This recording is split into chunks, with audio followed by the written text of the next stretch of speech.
행솔수설. 아, 이제 이런 게 있습니다.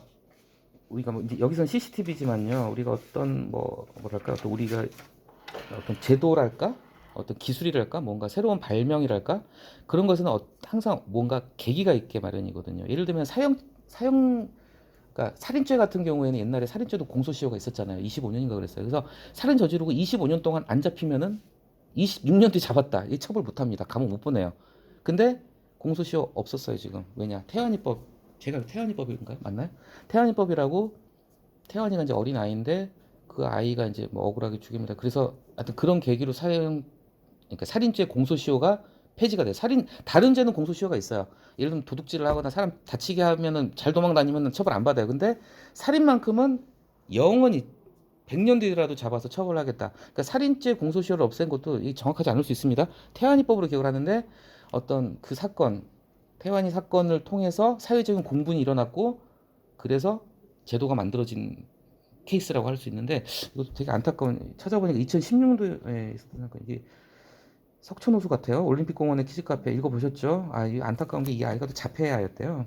자폐증 가진 아이여가지고 엄마가 한눈 판사에 그냥 지가 뛰쳐나가 호수로 들어가 버린 거예요. 너무 안타까운 사고죠. 근데 이때 이게 좀 실제 사회가 시끄러웠어요. 그냥 그때 당시만 2016년도만 해도 CCTV가 그렇게 많지가 않았기 때문에 그래서 국회에서 법을 만들었습니다.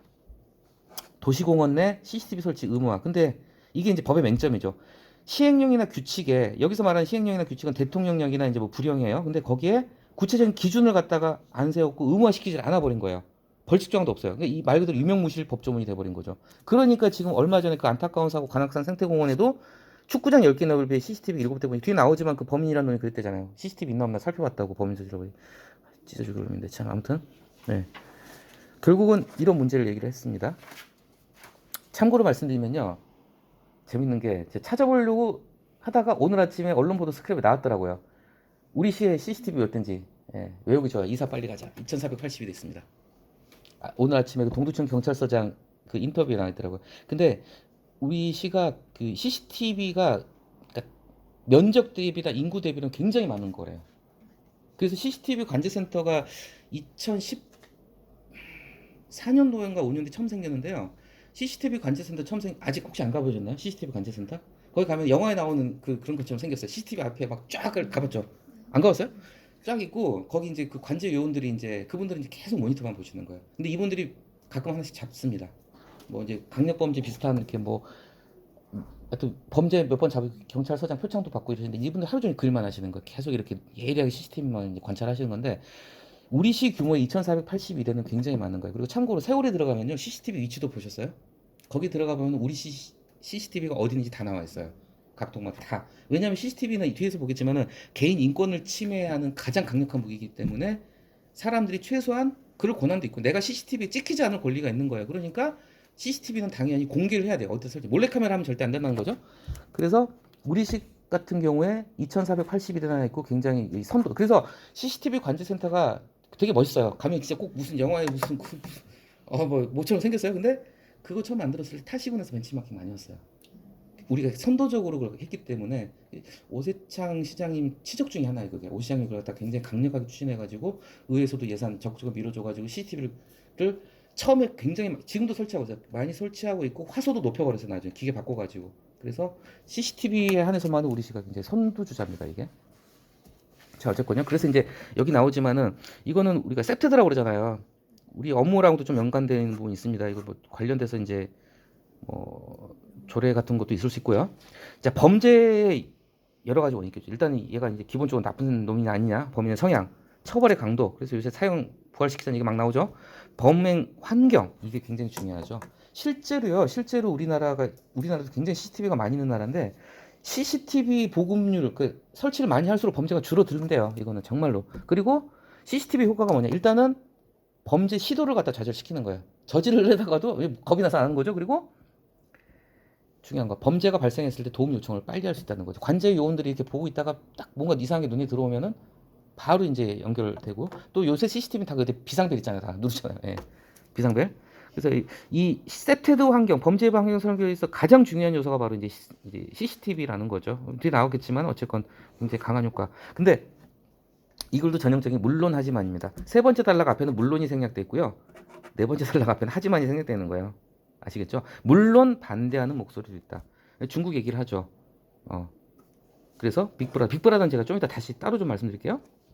빅브라더 사이가 현실화될 수 있다. 그리고 뭐 풍선 효과도 있어요. 뭐 이런 반대 여론도 있지만, 물론 있지만, 그래, 그럴 수 있어. 개인정보 침해라는 점에서 반대 여론도 있겠지. 하지만 이런 우려들을 감안하더라도 최소한 도시공원 같은 이런 데 외진데는 CCTV 좀 많이 설치해야 되는 게 불가피하다. 꼭 설치해야 된다. 그런 얘기를 하고 있죠. 설문조사에서도 응답자의 77%가 이제 추가 설치 고려해야 된다. 그렇죠?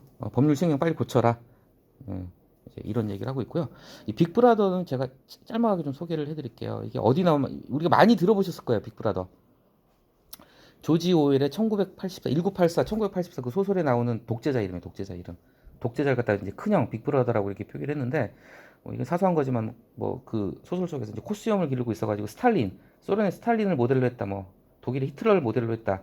이제 철저하게 이제 그 나라를 갖다 자기 나라를 갖다가 통제하고 감시하는 이제 어떤 그 독재자의 대명사인데 이게 단순한 독재자가 아니라 감시 사회죠. 그러니까 모든 걸 일거수일투족을 다 감시한다. 그래서 오늘날 이 빅브라더가 누구냐 이렇게 봤을 때 많이들 얘기해요. 구글이 빅브라더라는 얘기도 있는 거 아시죠? 구글 우리가 모르는 사이 안드로이드 폰 쓰시는 분들은요 다 잡히고 있습니다. 진짜 좀 약간 소름 끼쳐요. 구글은 모든 걸 다 알고 있어요. 검색어부터 해가지고 내가 어디에 왔다 갔다 했는지, 내가 오늘 점심 때 뭘 먹었는지, 내가 카드를 얼마나 어디다 썼는지 다 알고 있어요. 구글. 이게 그리고 페이스북도 그런다고 그러더라고요. 유튜브도 마찬가지. 유튜브도 어차피 로그인을 해서 사용을 하게 되면은 유튜브 써보시면 아시겠지만 알고리즘이 기가 막혀요 진짜. 내 취향에 맞춰가지고 잘 찾아주거든요. 근데 그게 뭐냐면 다 수집을 하고 있다는 거거든요. 김승진 거 딱 이런 식 예를 들면 그런 식으로. 그래서 이제 뭐 구글이나 페이스북 같은 걸 이제 빅브라더로 얘기를 하고. 근데 이제 이건 그냥 제가 궁금해서 좀 찾아본 거니까 같이 공유를 하겠습니다. 빅브라더 그러면은요 이제 여러 가지 빅브라더가 누구냐 그랬을 때 뭐 여러 가지 뭐 북한의 김정은을 얘기를 할 수도 있겠고요. 통제의 독재자 아니면 구글을 얘기하기도 하고 페이스북을 얘기도 하는데 미국의 NSA라고 그래 국가안보국이라는 여기를 얘기하는데요. 미국이 전 세계 최고 강국인 이유가 뭐냐면 정보 최강국이거든요. 미국의 이 국가안보국에서는 전 세계 모든 위성 가지고 모든 정보를 다 수집을 하고 있기 때문에 굉장히 강한 나. 이미 2차 대전 때 암호 해독 능력이 세계 최강이었대요. 일본하고 전쟁하기 전에 이미 일본의 암호 체계를 갖다 꿰뚫고 있었다고 합니다. 이미 그 정도로 굉장히 막강한 국가기관이고 그래서 NSA라는 것도 그냥 참고로 한번 제가 찾은 거니까 좀 공유해 보겠습니다. 또 재밌는 게요. 어저께 우리 봤던 그 도산 안창호 선생 있죠. 안창호 선생의 큰딸이 한국계로 처음으로 이 NSA에 들어갔어요. 1900 그때가 거의 일제시대죠. 일제시대 때. 그래가지고 그 정보 요원으로도 활동을 하셨다고 또 그런 얘기도 있고요. 예. 아무튼 또 재밌는 게 이것도 찾아봤어요. 찾아본 게 아니라 그냥 보다 보니까 근데 이란, 중국, 러시아, 북한 공통점이 뭐죠? 미국하고 사이 안 좋은 애들이죠. 이란, 중국, 러시아, 북한. 얘네는 마이크로소프트 절대 안 쓴답니다. 윈도우. 왜냐하면 겁을 느끼나요.